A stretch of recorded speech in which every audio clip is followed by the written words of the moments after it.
Hello, everyone. This is now going into week 4 of Lil Rhody Sports Talk.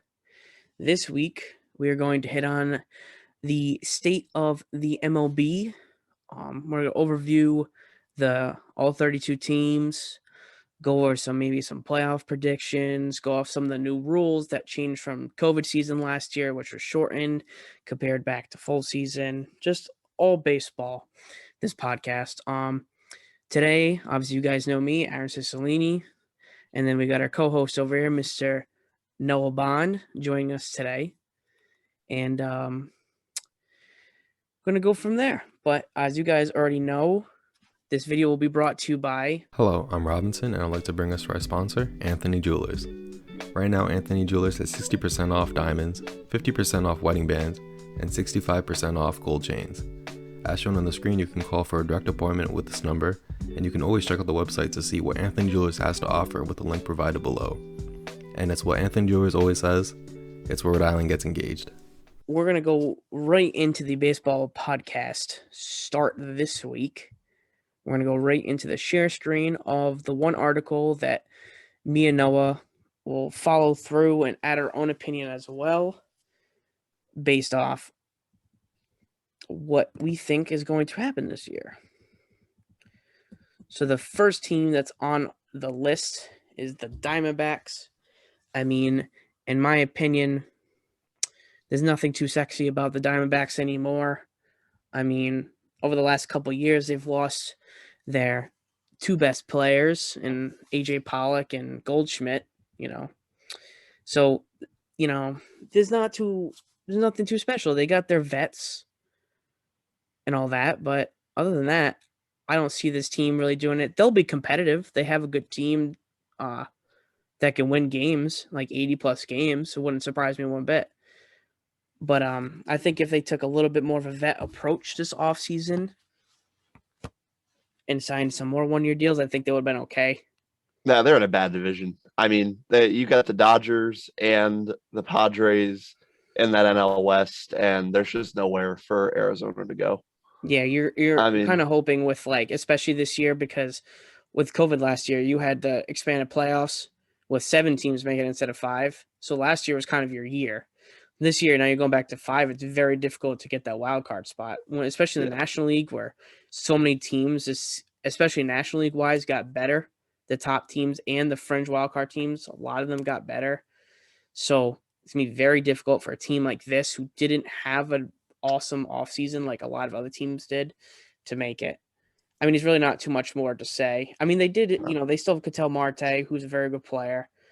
I mean, they did add Joakim Soria, who's always been a very reliable bullpen guy who could be the closer this year. They got Davinsky too, who's very good. So yeah, the only thing that's good is they're not trying to overspend. And as you can see right here, it does say the Diamondbacks have a top 10 farm system. So, that's always very risky, but it's always good to have a nice backbone of a team if you're not going to, be competing. Yeah, and I don't think they're one piece away either. I don't think this team is a Tatis away or a, Trevor Bauer away. Yeah, I agree.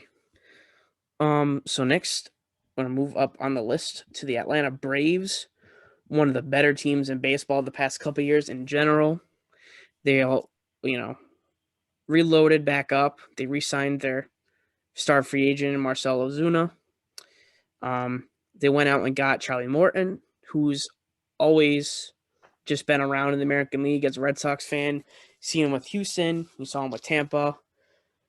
He was always a good pitcher. He's always a good number 2, number 3 guy. And the Braves have always, the past couple of years, it seems like they're kind of pitching away from, because our lineup is so elite with having 2-3 MVP candidates and Ozzie Albies, Acuna, Freddie Freeman. Like, you have 3 MVP potential players. Even Ozuna giving you all-star work in left field or DH, but the DH is no longer in the NL again this year. So, obviously he'll be outfield. What do you think? No, what do you think? I think the Braves are one of the best teams in the NL. I mean, if they're not, they were 1 or 2 games from a World Series last year. I think they need bullpen help. I mean, Yeah. the offseason isn't over yet, and if they're in a position at the trade deadline, I think you'll see them deal some of the farm system for some bullpen help because, good Lord, do they need it. Yeah, just looking at, especially down here in this paragraph, I actually just wanted to go up really quick, just to see. So Martin Finn, who works at Bleacher Report, obviously the Bleacher Report article, he mentioned.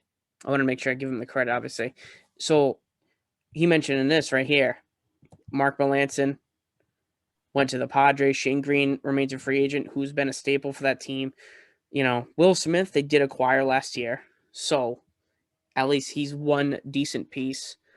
But that I was surprised that they were not one of the teams that went out and got Trevor Rosenthal or Greg Holland or something like that, like a veteran who can come in on a 1-year deal. Guys are getting older, but last year had good stretches of relief. Like Greg I Holland think, went back to his old self last year.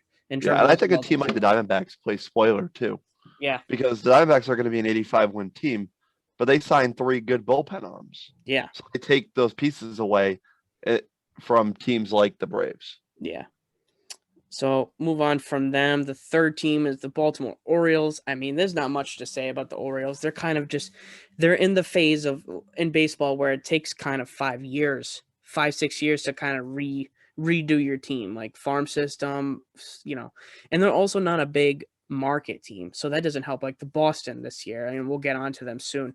Like Boston, you could see their team could fix so easily because they have the salary cap to go out there, the ownership, even though we complain about their ownership as Red Sox fans, they have the money to go out there and just spend and refix their team through free agency. They don't need a farm system. They can trade their guys away and they can just redo it every year.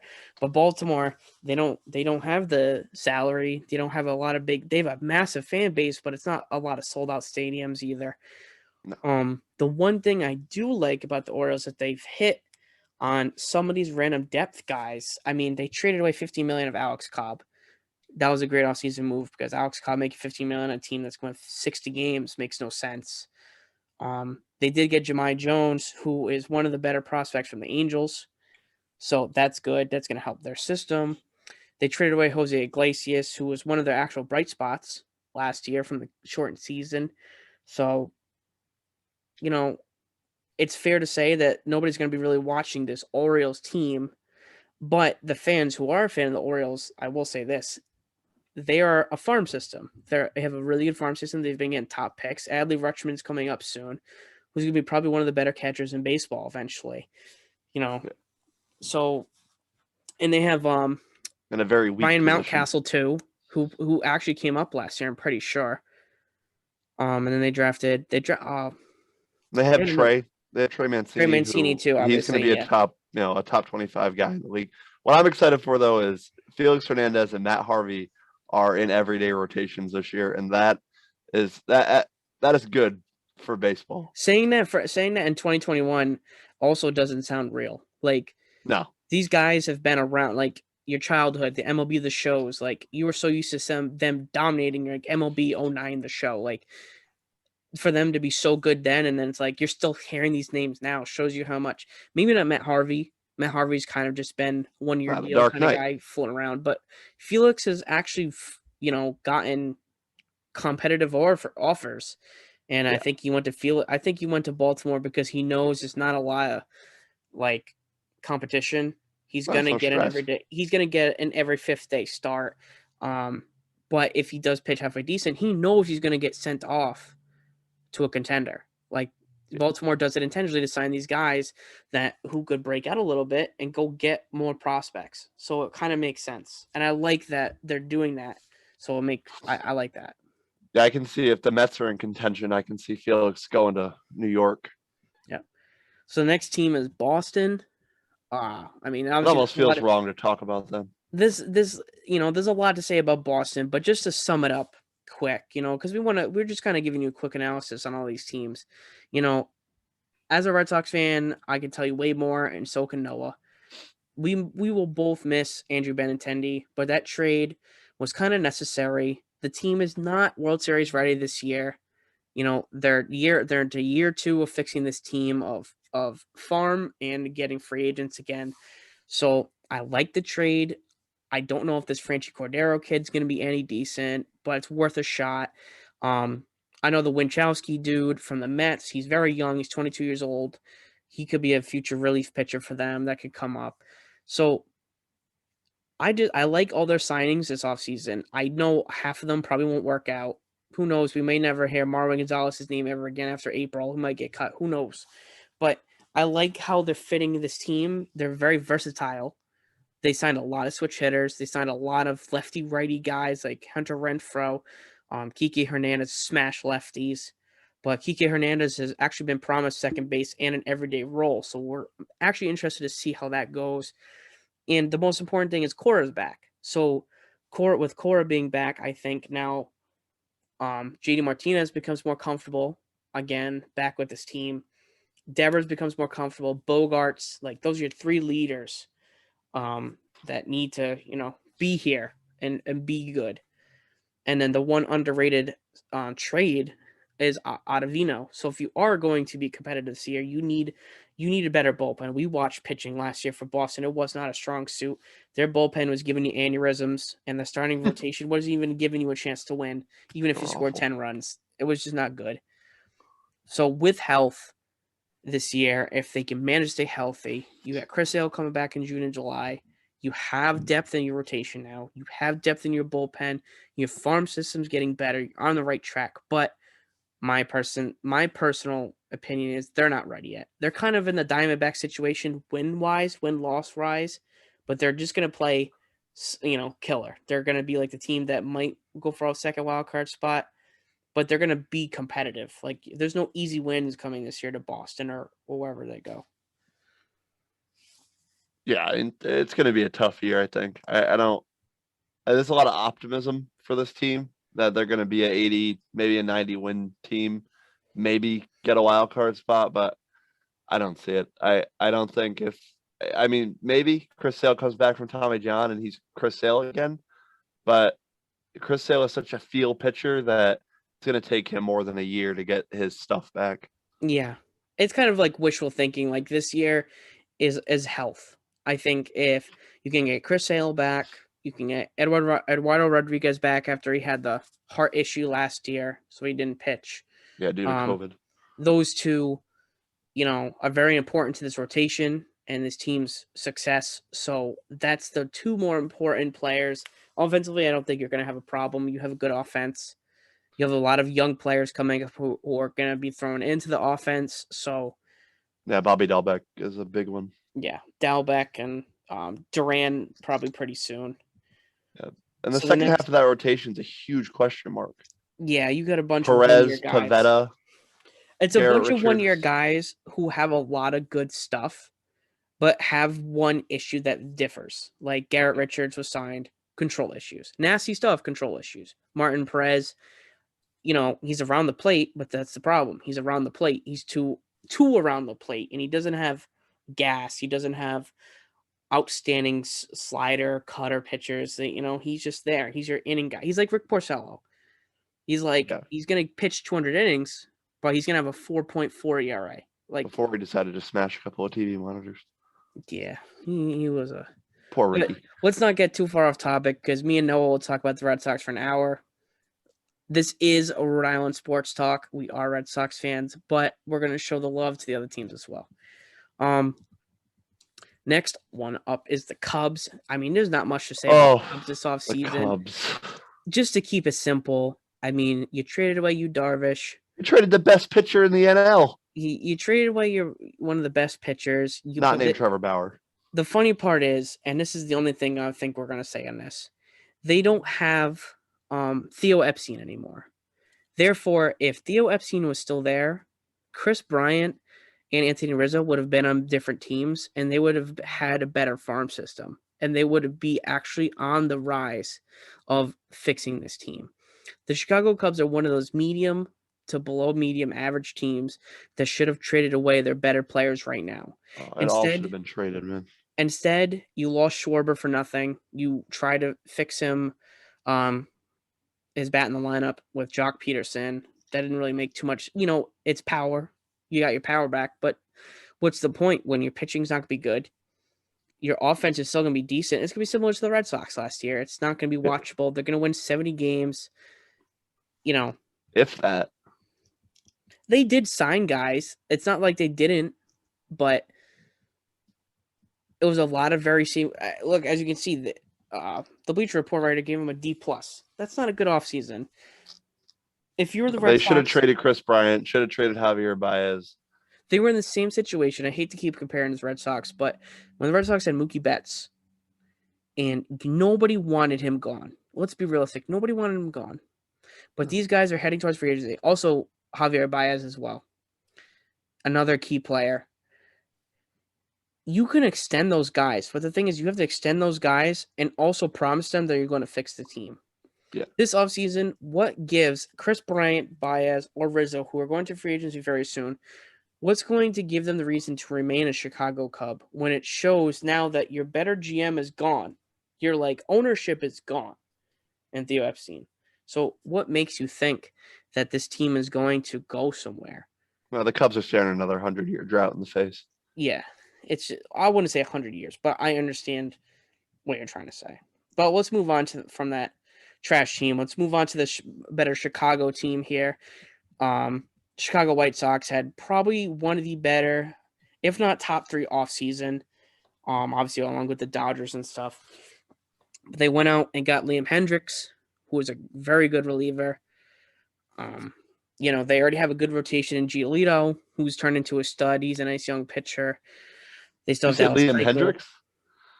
Liam Hendricks. They got Hendricks and Lance Lynn, didn't they? Yes, and Lance Lynn. Yeah. But I know Liam Hendricks was the main piece. He was the main. They signed him to a big deal, I'm pretty sure. They have this is what's cool about the White Sox. Their team is led by young talent, and that's what makes it fun to watch. Similar to the Braves. You watch the Braves for young talent and the one veteran talent. So when you go to turn on the TV to watch a White Sox game, if you're a White Sox fan, you're turning on the game, you get to see Luis Robert every day. You get to see Yohan Moncada every day. You get to see Andrew Vaughn, who's coming up. You get to see Jose Abreu, who's been dominant and won AL MVP last year, I'm pretty sure. So I understand it was a COVID season, but let's be real. If you want to put 162 games on that Jose Abreu projection last year, those are some nasty numbers, and he's still winning MVP most likely anyways. And you got Michael Kopech waiting. Yeah, and Kopech's coming back. I know he's been gone since 2002, it seems like, but guess what? He's going to come back, and he's going to provide some sort of spark to your team. Or they'll trade him for a piece. Yeah, because the White Sox are smart, and they understand who's going to fit and who's not going to fit. Yeah. It's just a good team. They also were they the team that signed Adam Eaton? No, they've had Eaton, I think. They had him, but I think they might have signed. I might be wrong. No, they signed him. It says it right here. Yeah. So they signed him back too, and he's another good outfielder. So that's what I'm saying. They got these guys that they're committing to this young core. Yeah. So that's what I like about this team. There's not much else to say. The White Sox are a very fun team. Their farm system is still very good. I'm pretty sure they have another top 12 farm system team. As long as Dave Dombrowski doesn't go there, beware, White Sox fans, you're going to have a fun time for the next 10 years.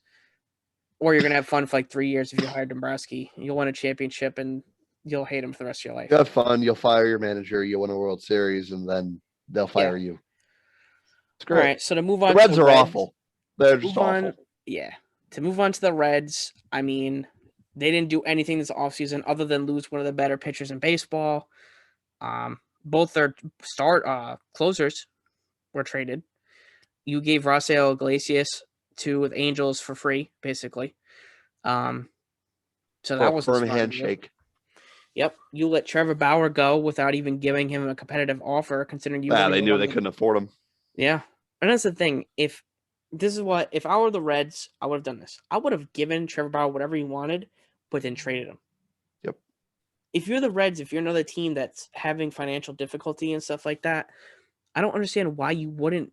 Sign and trades happen in every sport, but in baseball, I see it never happen. I feel like a team like the Reds can go and get Bauer, not resurrect his career, but kind of put him again on the map of being normal.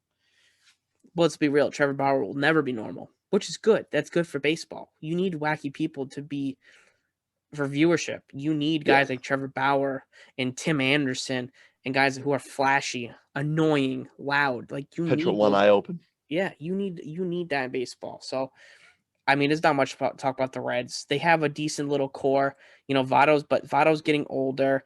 Eugenio Suarez, I wouldn't be surprised if he gets traded soon. He needs to be a trade piece.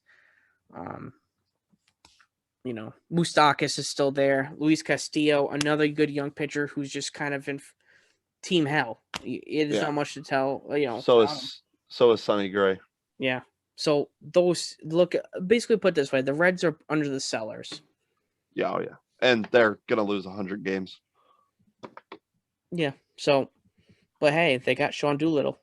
Good for them. Yeah. Just play spoiler for a team like the Red Sox who would have liked Sean Doolittle. Yeah. Another team who had another awful offseason, Indians. Same thing. Well, the baseball team, Aaron. Can't call them the Indians. That's okay. I'm gonna say the Indians. It's 2021. They're the Cleveland Indians. Cleveland baseball anything team. Different. They're Francisco awful. Lindor blockbuster trade. They did get a lot in return, but the thing is, sometimes your quantity doesn't mean quality. You did get Ahmed Rosario, who's not a bad shortstop in return. That's not bad at all. You did get Isaiah Green and Josh Wolf, who I personally think are going to be halfway decent baseball players. They're no Francisco. But they're no Francisco Lindor. This Cleveland team was so fun to watch a couple years ago because same thing. I'm a Red Sox fan. Noah's Red Sox fan. We got to watch this team. We got destroyed by them in the ALDS. That was a fun time. But their teams were so fun to watch with Jason Kipnis, Lindor, Carlos Santana. They had Carlos Carrasco, Corey Kluber. Like, they had such a good team and a fun team to watch. They were always bringing in talent. They was always bringing in guys. And Carlos Carrasco being part of that deal, that's what made me lose respect. This guy put everything into your organization, overcame cancer, came back to you, and he was used as a trade. Yeah. I have nothing to say about Cleveland other than they're going to be awful. Yeah, they're going to be really bad, but that's what hurt. Like, that's what annoys me. It's like this guy was out there going through chemo and stuff like that. During that time, he beat it, and you're like, yeah, we're going to send you to the Mets, which is grand for him because it's a bigger market, and he's a good pitcher, so he deserves it. But at the same time, I don't like that. I don't like when teams do that. And hey, here's another team I don't like. The Colorado Rockies. The Rockies. See, notice the trend of these teams who can't afford a thing in baseball. How trading dare their you? best players for a bunch of nothing. And this is Aaron, you want to sign and trade? Here it is. Yeah, here's a sign and trade. We're going to sign this guy to a very friendly deal, which is a lot of money, but a very friendly deal. But how about this, Cardinals? How about we give you $50 million for him to play for your organization, and we're going to get absolutely nobody back other than this Austin Gomber kid. He's he throws gas. He's very good. But guess what? When he's on the Rockies and he's got a 2 ERA, but the Rockies are 51 and 101, it's 111, it's not going to matter. That guy's going to want to trade. So you can get all these prospects. And guess what? You still have Trevor Story. What are you going to trade him for, like Colton Wong? Like, are you just going to trade Trevor Story for absolutely nothing too? He's going to be gone next year. I don't understand why you didn't trade him either. I mean, how dare they, man? It makes me so mad. Look you just paid grade F. They didn't even give this team a D- just for the hell of it. They got nothing in return and then signed no one. You didn't even you got CJ Cron. Congratulations. He's going to hit you 11 home runs and hit 200. Have a grand time with that. You just paid a team that's much better than you you gave them a generational talent and $50 million. Yeah. I should be a GM. Yeah. If it's that easy. So just to flip through, because we're going to add some questions to split it up as well. We're about to go into our 10th team. I'm going to ask this first question to Noah. I know my answer to this is going to vary, but do you like the fact that baseball has gone back to the original rules with no universal DH and no expanded playoffs? It's not that I don't like I didn't like the expanded playoff bracket. I think baseball's a long season, so in a 60-game season, okay, I understand, you got to make the players play for their money, extend the playoffs, fine. Yeah. But in a regular season, I don't need the extended playoffs. The wild card games are fun to watch. I like the one and done. Yeah. The only 5 get in. That's fine with me. Yeah. What I didn't like, or what I didn't enjoy, is that they took the universal DH away. I think that for take a guy like Nelson Cruz, right? Who, as far as I understand right now, has not signed anywhere because there is no place for a Nelson Cruz other than on a bench somewhere to specifically hit lefties. Yeah. Oh wait, and I think it was Edwin. Nelson Cruz, I think, signed back with the Twins. It was Edwin. did he go I know. back to the Twins? Yeah, it's Edwin Encarnacion. He's the one that was complaining about he's having issues finding a job right now because Universal DH last year he was allowed to sign. I think he was still part of the White Sox, but as an AL team. But I think he had the idea maybe going into this offseason that, I might have offers from teams like the Rockies or something like that. It drives the market up. That would drive the market up. I would be able to get a $10 million deal 1 year somewhere to go hit. You know what I mean? Right. Yeah. And that's, I don't know. There's just something about the baseball purists are all going to get really mad at me and whatever. The thing is the game is at a point where you have to make it more entertaining. Yeah. And a DH is more entertaining than watching. I'm sorry, I don't want to watch John Lester in his 37-year-old season get up there and hack at a ball 3 times and miss it. I don't want to watch that. Yeah. I want to watch Edwin Encarnacion play for insert NL team here. Yeah. And hit the ball over the fence. I think I agree with you. The expanded playoffs, if it's a full season, I agree. 5 teams is necessary. I don't think you need to expand it even more and elongate the season. There's no point. I do agree that universal DH needs to happen soon. I think there is a strategy part of baseball in the National League that's probably more cool to watch because a baseball purist is going to want to watch John Lester bunt because John Lester bunting is smart baseball to them. But for us who watch the Red Sox every day, it's fun. It was fun to watch. And we were also spoiled because we get to watch David Ortiz, Mo Vaughn, guys like that who dominated the DH role for us. Even Mike Napoli had good seasons here as a DH. So you had guys who came in and dominated the DH role. So it was more fun to watch, and our opinion is going to vary a lot off of that. But the one rule that I want to see gone that would fix baseball again for the purpose of planning, strategy. The whole point of a manager is the three batter rule for pitching, for relief pitchers at least. I don't like that because it's pace of play. I understand the pace of play, but what's the difference with 20 minutes? Well, right, but also at the same time, these guys, left-handed pitchers as well, some of these lefties are specifically thrown in or have funky deliveries to get left-handed batters out. And it's tough that if you're a left-handed pitcher and you throw 89 miles per hour, but you have a nasty curveball, nasty slider, changeup, but now you have to face Nelson Cruz that inning and, another good right-handed batter. Now you can't just come in and face Andrew Benintendi on the Royals. You can't just come in and face Rafael Devers on the Red Sox, or just things like that. You can't come in. Now you have to face the rest of those guys that inning, and it's more difficult. But at the same time, I don't mind the rule because that should allow pitchers to get better every offseason. You shouldn't have to worry about getting one hitter out. You want to be the best you can. The guys who get paid the most are the guys who get, especially pitchers, are the guys who get both guys out. If I'm a manager, I shouldn't have to put you in for 5 pitches to get a left-handed batter out. I want you to come in and get me an inning for bullpen reasons, for stamina, for the rest of your bullpen, especially for injuries. You might have not the best farm system. You might not have depth. So you need a guy like Matt Barnes to come in and not just get the right-handed batter out. I want you to get the lefty-righty out. Yeah. Set up the 8th inning or close the game. So that's just my opinion.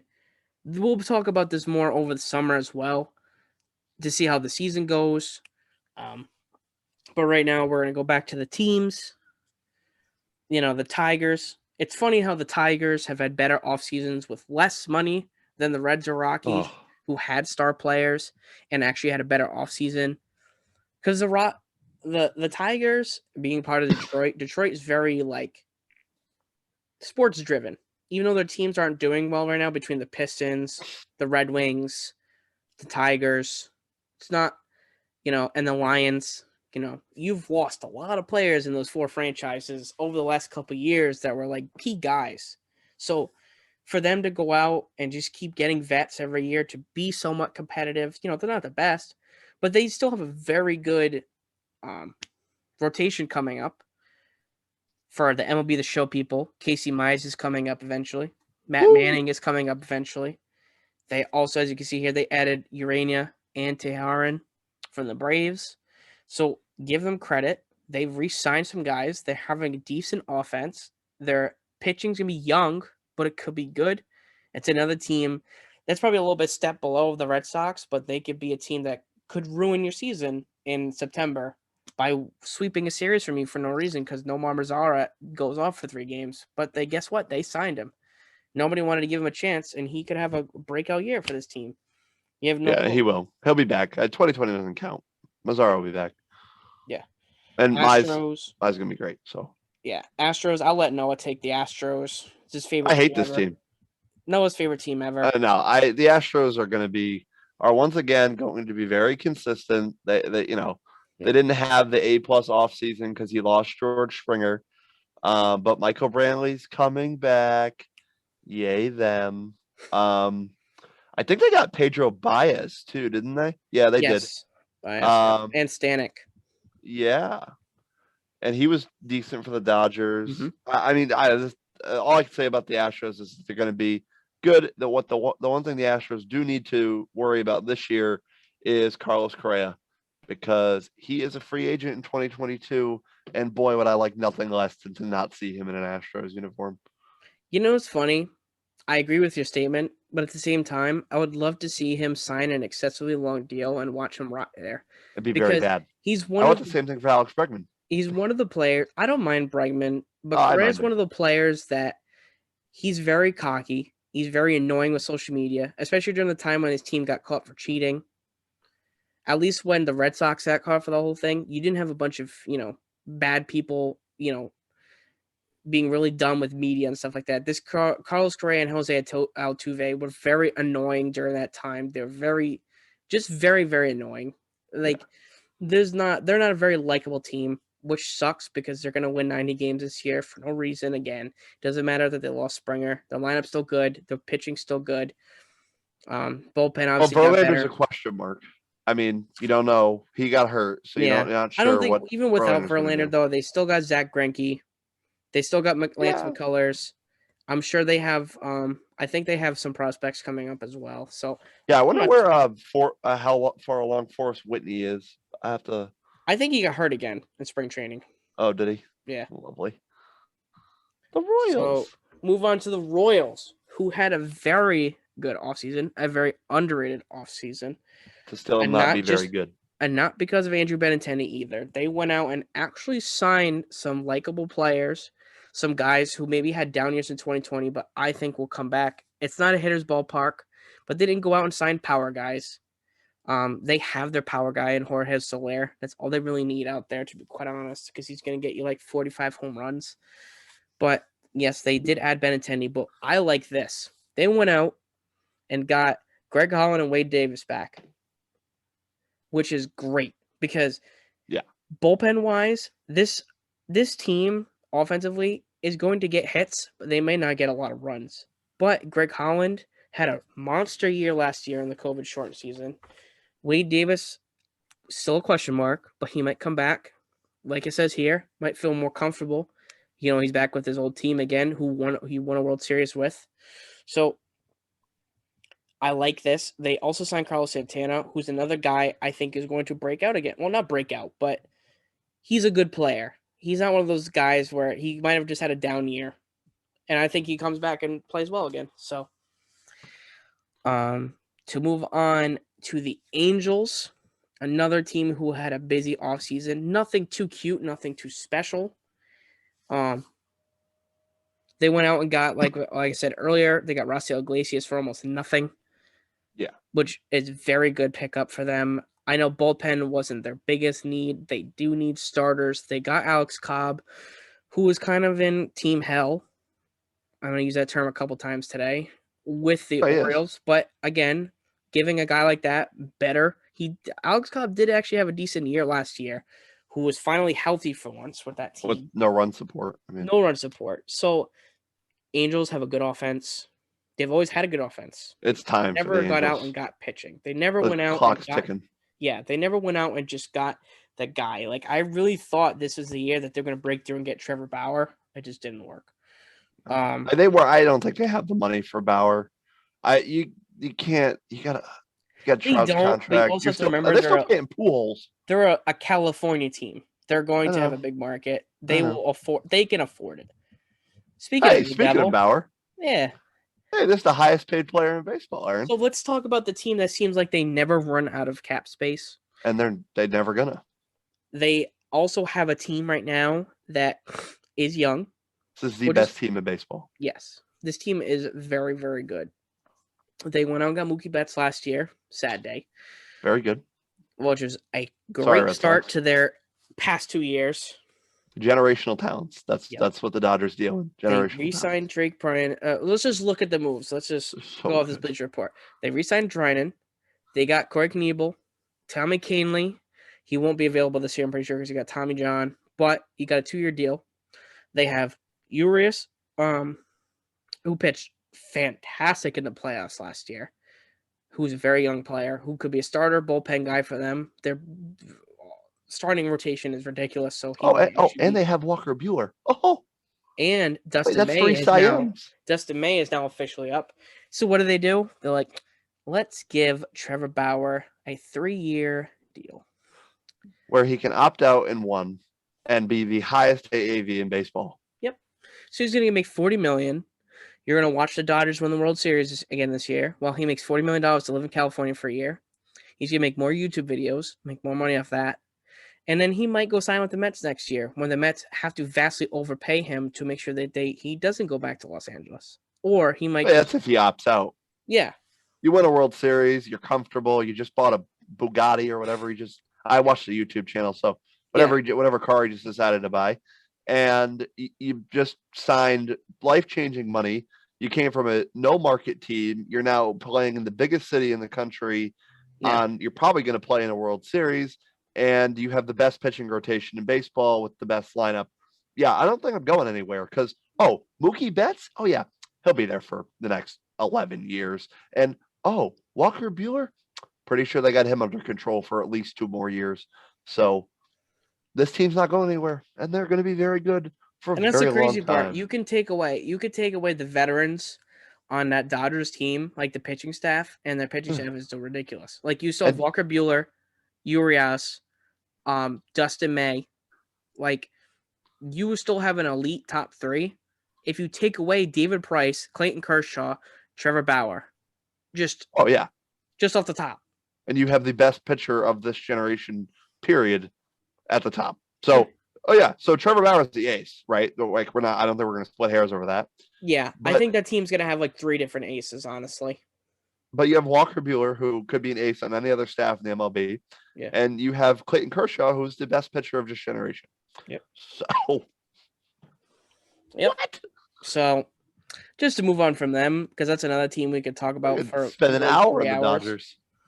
We'll talk about the Marlins really quick. They had a secret. The Marlins are very secretly good now. Uncle Jeter opened this was one of the teams that was so smart of getting rid of their big money guys. The only one that hurts them is Yelich. I agree. He's a stud now in Milwaukee, but you didn't know at the time, let's be realistic, you didn't know at the time that Yelich was going to turn into this good of a player. He was good. The scouts did. But yeah, he was good. He was always good in Miami. But the best trade ever was the Stanton trade. He was never NL MVP good, which is fine. People sometimes they go to a different spot and all of a sudden they're good again. Oh, better. But they went out and got Duvall. They already have. It's tough to name all these players because their team is so young, but they're so exciting to watch. Like, it's a team, just to put it in an equivalent, it's like kind of watching the Memphis Grizzlies in the NBA. You don't really know the players that well, but you watch them. They're super athletic. They're young. They're going to be good the next couple of years as they keep adding pieces. Like each year, if they keep adding one piece, two pieces, they're going to be a good playoff team that's going to be under control. And they're in Miami. So they're going to have money. Yeah. They're just They're not very good. overspending on guys that are not necessary right now. I think they'll be one of those surprise teams, you know. Yeah, this was a playoff playoff you're like, team oh, last they're year. above 500. In the COVID season, they were a playoff team. So yeah, but I think over 162, that's not the case. No. I don't think they're a playoff team. Over 162, no. Hey, another team that got better. Another team, yes. The Jackie Bradley Jr. They took our man, Jackie Bradley. I don't know if I call him my man. Nice guy. Great dude. He's one of those players. He was one of those players that he's a good vet. Any team would love to have him for defensive reasons anyways. He's a nice lefty bat who's going to, in a full season, can get you 20 home runs and 70 RBIs.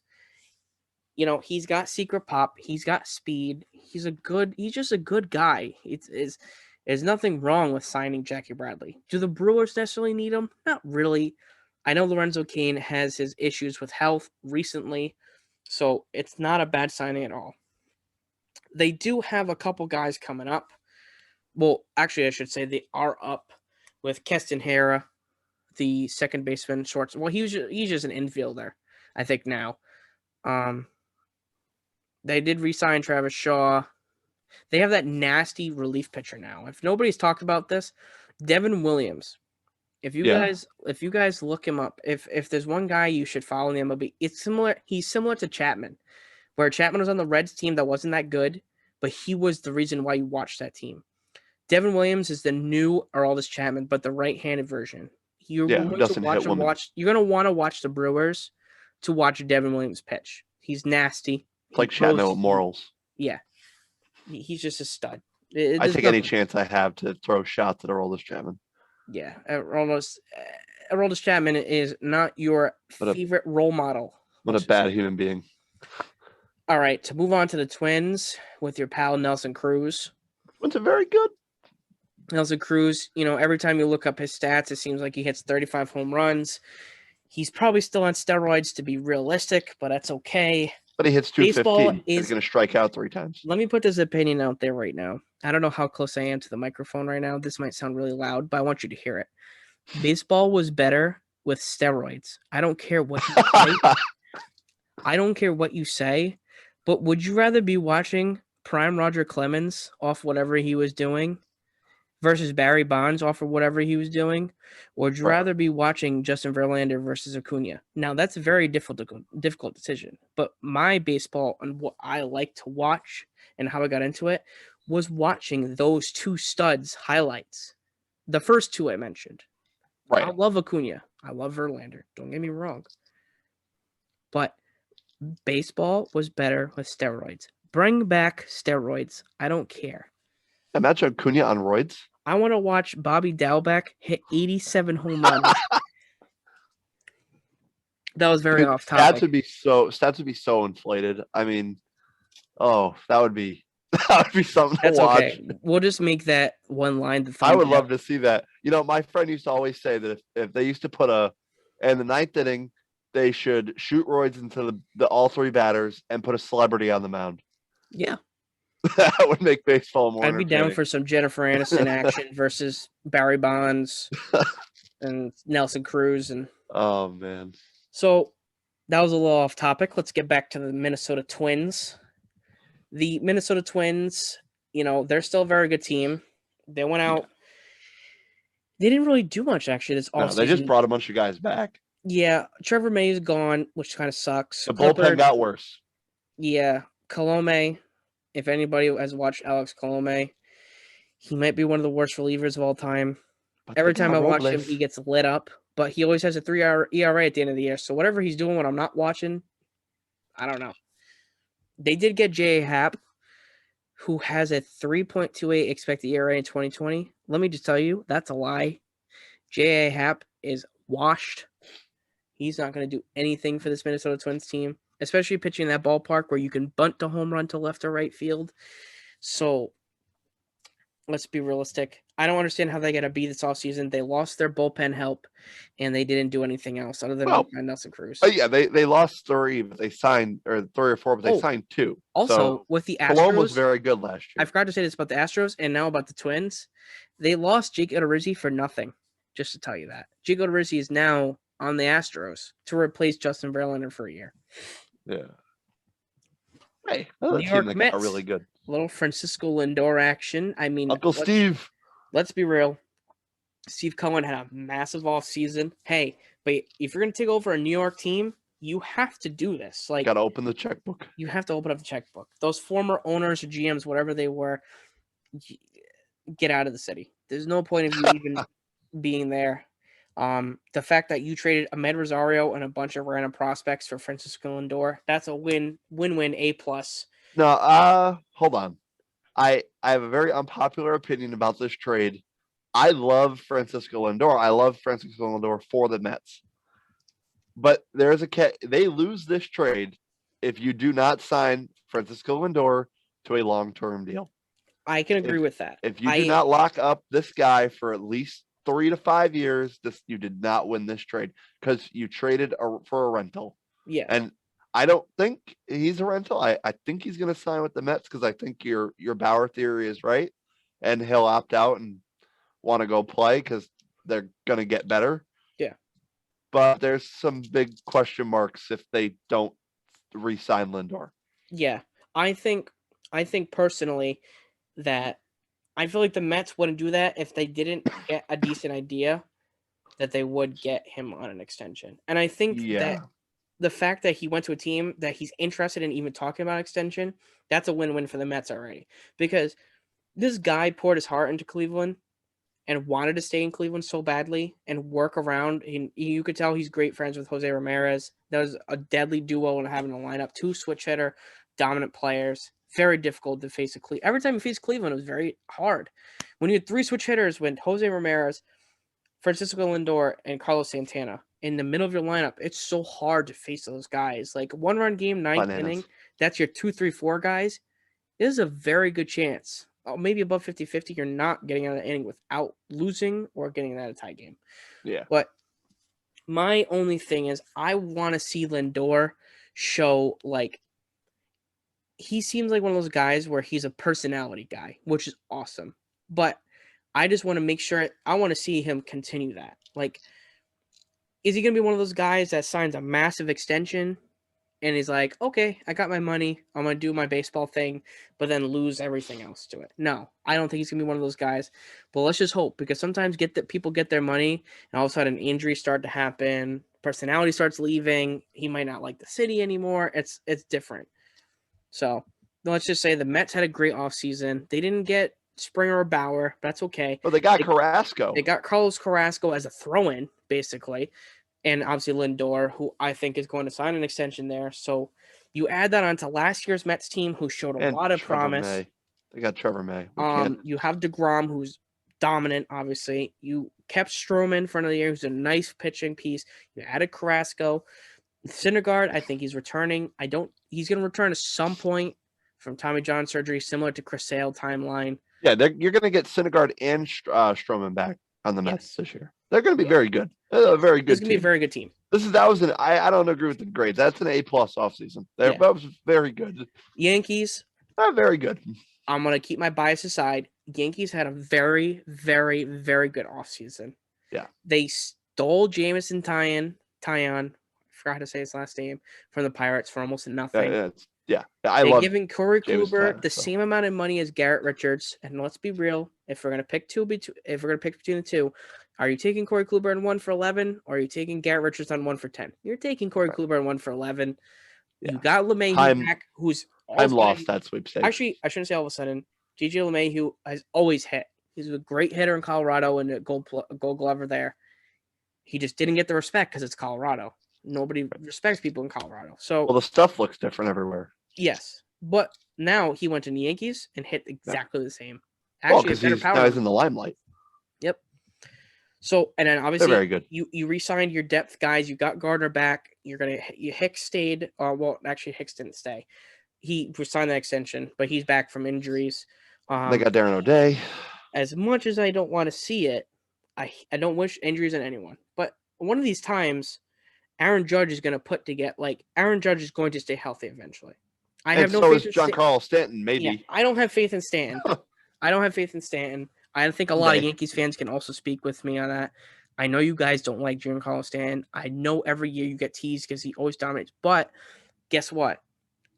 Nobody's talking about this. Stanton had a really good postseason last year. I'm going to keep that very quiet. Probably the best postseason in his Giancarlo career. Stanton hit over 300 in the postseason last year and was crushing baseballs left and right. Yeah. He looked like the old Miami, Florida Giancarlo Stanton, Mike Stanton type of guy. And yes, I said Mike Stanton. Look it up. That's his real name. Giancarlo Stanton is one of those players where a 60-game shortened COVID season is the most advantageous for him. He didn't have to play 100 games last year. Yeah. So his likelihood to stay healthy is much higher this year because the wear and tear on the body isn't there this time. Yeah. As long as you can get fat, as long as you don't pull a Sandoval and, you swing out of your belt. Just to quickly say, the Yankees did trade Ottavino to the Red Sox. I don't think it was a salary dump. I think the Red Sox actually just needed help. And this Ottavino deal, I'm pretty sure this happened before they signed LeMahieu, which gave him a little bit more cap room. No, they got LeMahieu right when the free agency opened. We didn't get Ottavino until later on in the offseason. Yeah, right. Oh, no, it was because they treated him. They got Darren O'Day. But then they signed O'Day and who's the lefty? They don't need Ottavino. Justin Wilson. They got two better lefties than Ottavino. They gave the Red Sox Ottavino for pity. Yeah. Like, hey, us and Toronto are going to steamroll you guys. So so the Yankees had an awesome offseason. Now we're going to move on to the team that had the best offseason. Probably. Not the White Sox. No, this isn't the Padres. This is the Athletics, buddy. Yeah. I think my screen is frozen for a second. Sorry. I just saw the Padres. No, this is Athletics. Athletics actually did not have a great offseason. They did sign Rosenthal. They got Mitchie 2 bags. They did get Mitch Moreland. They still have Olsen. They still have Chapman. They're still good. Chapman. They still have a decent team. Yeah. The one player that they lose Semien. Who was traded to Toronto. Semien had a very good year the past 2 years. There's not much to say. Oakland's always there. They're very consistent. Always there. They always sign the vets. They always find their 1-year guys. So they need to come in to 2013 2013 Red Sox morale. Yeah. And maybe they'll put it together in the postseason. Yeah. Move on to the Phillies. I mean, there's not much to say about Phillies. They got Dombrowski, so they got better. Hear me out, Phillies fans. If you win a World Series randomly next year, I'm just letting you know. I'm just letting you know when Dombrowski, if they win a World Series next year, hope you know that Dombrowski is going to give one random player on your team $64 million for no reason. And just like in the Red Sox. We loved Nathan Eovaldi in 2018. I loved him. Noah, you loved him. I know. Nails Nate, man. Nails Nate. But this man got $64 million, and he doesn't have an elbow ligament left in his elbow anymore. It's gone. There's no more ligament. There's no muscle left there. But Nate will be good. But just to say, they did the right thing. They got Real Muto. He's the best catcher in baseball. You needed to sign him. You traded for him for a reason, so you needed to make sure you keep him. So they officially win that trade from last year. That's for sure. They got Jose Alvarado, who's got nasty stuff, but awful control. Right. They did re-sign Didi Gregorius, who very underrated. Poor Didi. Yeah, he's very very good in New York, but no good no more. But yeah, it's really Real Muto. You get an A- for Real Muto. You still have Zach Wheeler. You still have Aaron Nola. You still have David. I think David Robertson's coming back. I know he got hurt but he's a good closer / relief pitcher. You obviously still have Bryce Harper and Real Muto in the lineup. Who's the first? I can't think of his name off the top of my head. Who was the first baseman? The right-handed batter. Oh, Rhys Hoskins. You still have Rhys Hoskins. Oh, yeah. So, and I think Odubel Herrera hopefully doesn't beat up anyone again. He's back as well this year, even though he did domestic violence things. But what else is new? It's baseball. Pittsburgh Pirates. The I mean, poor they might have Pirates. had the worst offseason. I don't even think you should get a C+. You trade away. You're handing the Yankees guys by not signing them or trading them. You traded away Josh Bell for nothing. I understand it says the Nationals' top 5 prospects, but your team might win 35 games next year. And they gave away Jameson Taillon. You gave away Taillon for nothing. You gave Joe Musgrove away for almost nothing. I mean, do you think a guy named Hudson Head is going to be a player on your team anytime soon? Yeah, I don't know. I've got nothing good to The say. Pirates are a poverty franchise. That's bad. You're lucky you have the Steelers. That's all I'm going to say. Padres. I mean, you had the best. This is the best offseason. I know the Dodgers. I know the Dodgers. God. We're going to follow the hype here. This is the We're going face to of follow baseball. the hype. I know Kirby Yates left. I know they didn't resign Trevor Rosenthal, but it doesn't matter. When you have 5 number 1 or number 2 guys in your rotation, and then next year you get Mike Clevenger back to add to this rotation that already has Yu Darvish, Blake Snell, Chris Paddock, and you also have Danielson. Not Danielson. They have the number 1. They have a top pitching prospect. I can't think of his name right now. They have another. I think the number 1 pitching prospect in baseball. Then you give Fernando Tatis his long-term San Diego Padres, aka the Friar. He's gonna be a Friar for life. They did everything right this offseason. You gave Fernando Tatis life-changing money. You told him, "Yep, you're the guy. You're the face of baseball. We're going to build around you." Yep. And then you went out and you signed 2 aces. Yeah.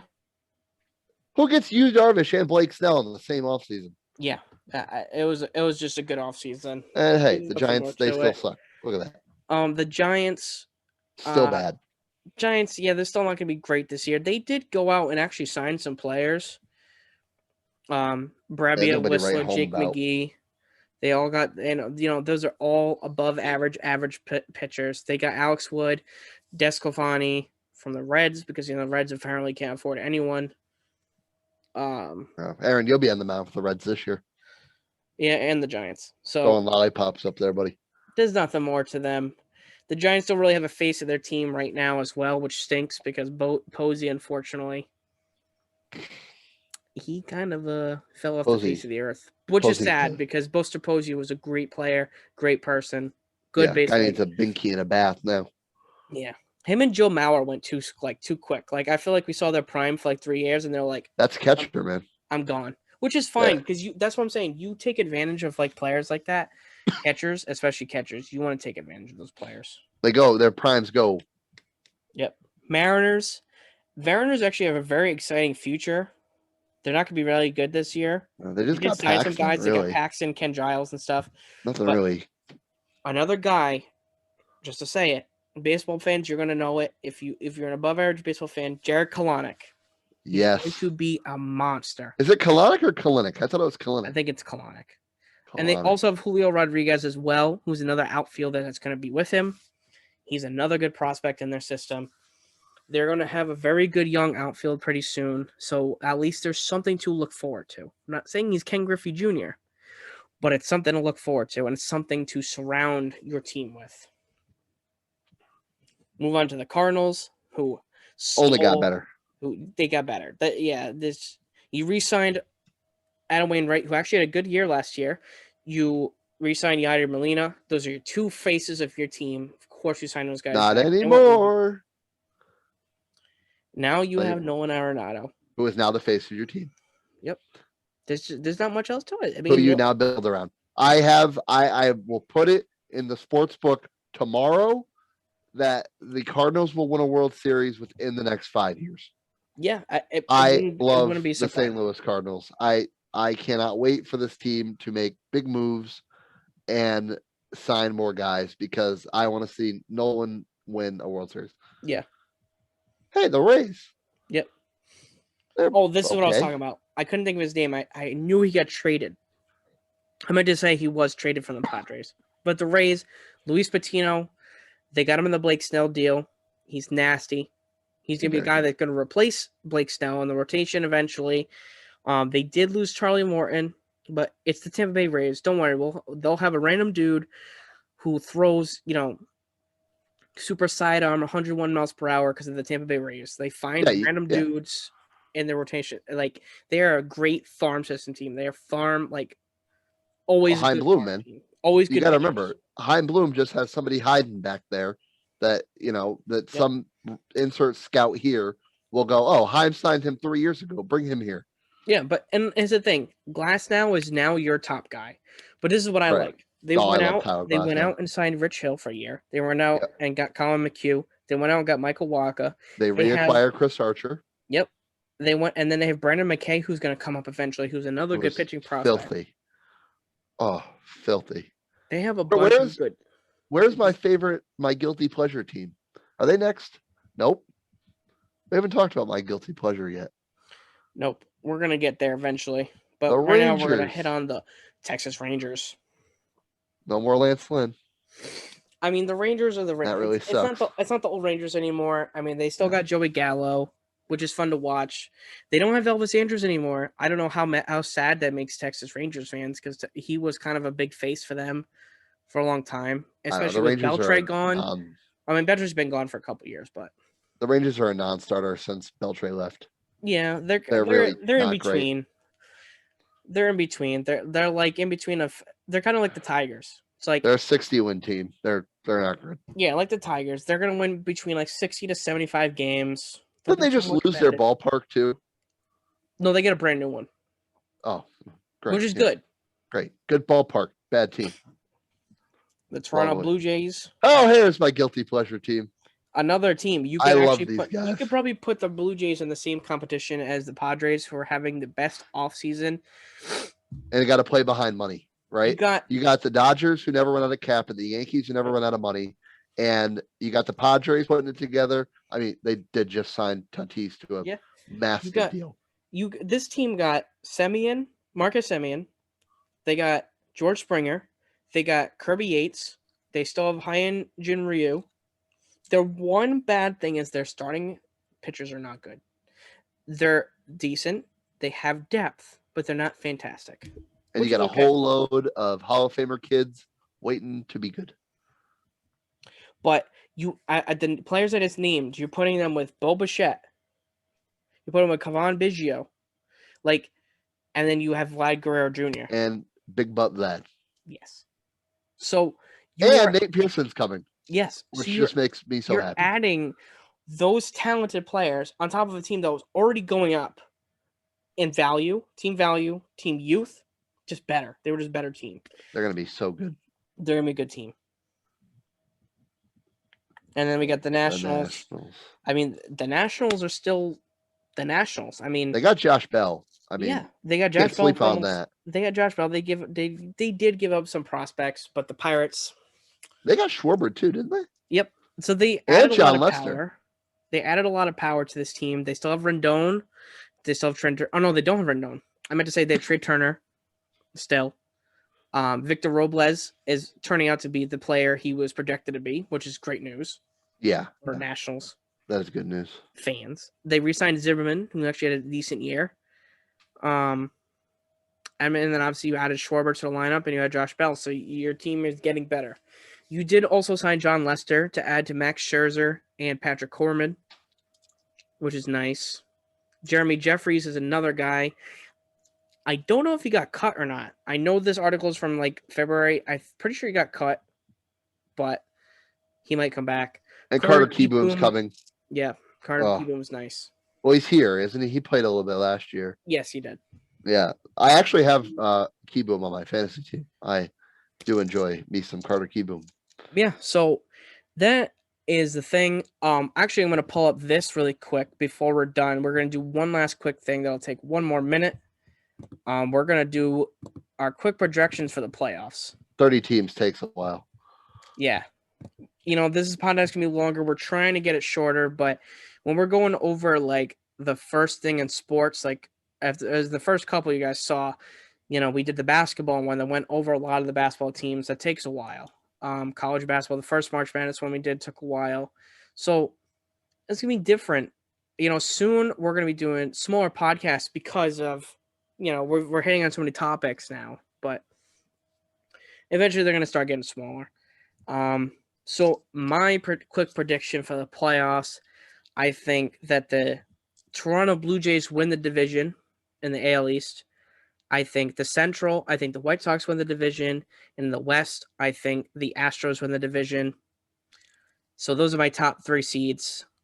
And then my 2 wildcard teams is I'm taking the Yankees, and I'm probably going to take the Twins for the American League. And then in the National League, I'm taking Mets over the Braves in the National League East. In the Central, I'm taking the Cardinals. And in the West, I'm taking the Dodgers, which is going to be super close, by the way, because the Padres are really good too. And then my 2 wildcard teams are going to be the Braves and the Padres. So that's gonna be, the National League is star-studded. Like either of those 5 teams can win the World Series next year. Yeah, I don't know. I definitely disagree with some of those.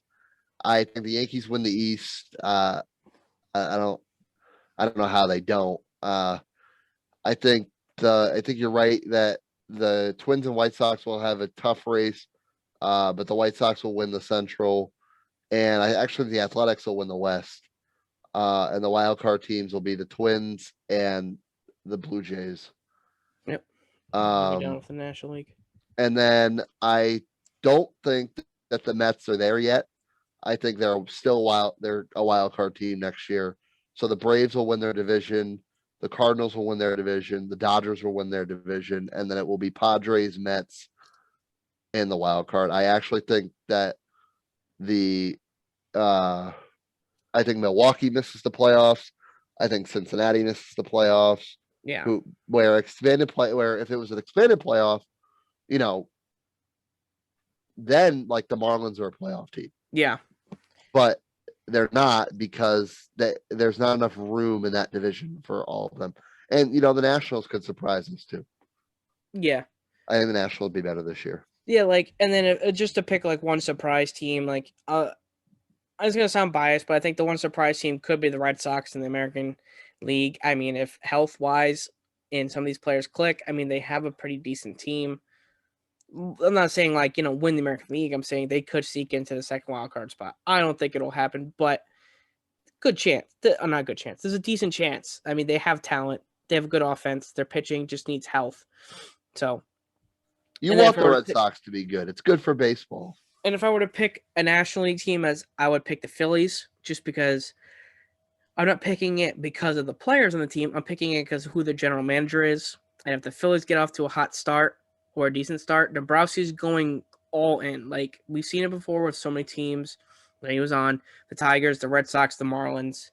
He went all in for those teams to win a championship. And if he thinks his Philly team is ready this year, he will go all in. It wouldn't surprise me one bit. He's good at winning championships. Yeah. In the 3rd year. It's got to be year 3. Yeah. Okay, no earlier, no less. Yeah. So there's your baseball take. We're going to get more into baseball. You'll see Noah on for your baseball takes pretty regularly when we get into summertime, especially. During school and stuff now, we're going to do your weekly. We're going to come up with a bunch of different topics as well to keep it fresh. That's why we're doing baseball, because we did March Madness, football, and basketball the first couple weeks. So we'll do baseball. There might be another March Madness one coming out this week to overview the first 2 rounds. But yeah, so this is your Little Rhody Sports Talk team. And we'll see you guys next week.